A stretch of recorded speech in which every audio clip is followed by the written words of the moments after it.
Alors pour l'instant, l'un de nos projets en cours, c'est ce qu'on appelle le cahier de développement.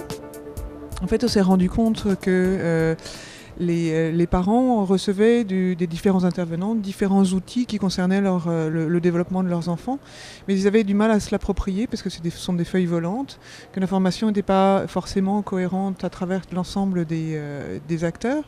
Donc ce qu'on a fait, c'est qu'on a fait un peu toute une espèce de nomenclature de tout ce qui existe. Et ce qu'on essaye de créer, en concertation avec les acteurs et les parents, c'est un espèce de cahier qui serait un outil qui appartiendrait aux parents. Donc qui n'appartiendrait pas aux intervenants mais aux parents, et qui permettrait aux parents de suivre la santé de leurs enfants ainsi que leur développement. Donc avec des petites capsules d'information et ce genre de choses. Mais c'est vraiment l'outil qui appartient aux parents et qui permet aux parents de suivre lui-même le développement de son enfant, évidemment en collaboration avec les intervenants et s'il y a besoin.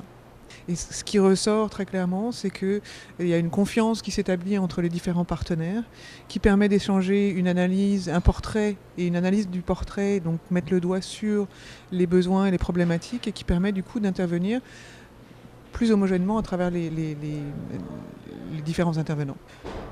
Parlez-nous un peu de Bébé à bord.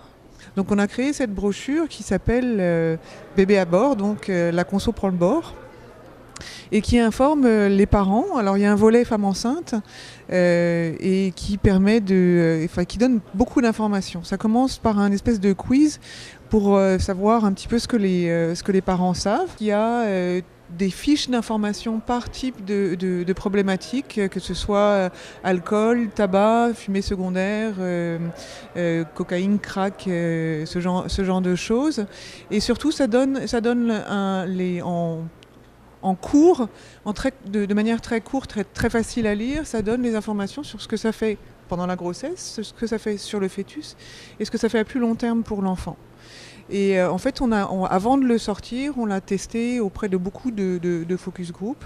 Et en fait, les jeunes mamans ou les futures mamans étaient vraiment très très intéressées parce que c'était pas une information qui était facilement disponible. D'autre part, on a rajouté, et tout au long de la brochure, vous pouvez voir si vous la contactez, on démystifie le fait que de quitter, soit de fumer de la cigarette ou du cannabis, on démystifie le fait que ce soit facile et qu'il n'y ait pas besoin d'aide. Donc partout on dit oui c'est difficile, oui on a souvent besoin d'aide, et on donne des conseils, enfin du moins des références pour savoir où s'adresser pour avoir de l'aide. Avenir 12 enfants nous aide parce que y a tout le soutien financier qu'ils nous apportent, il est clairement important.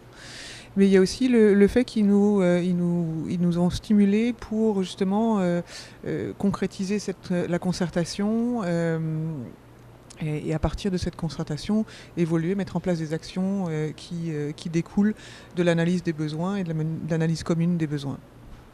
Dans 3 ans, que pensez-vous qui aura changé grâce à vos actions?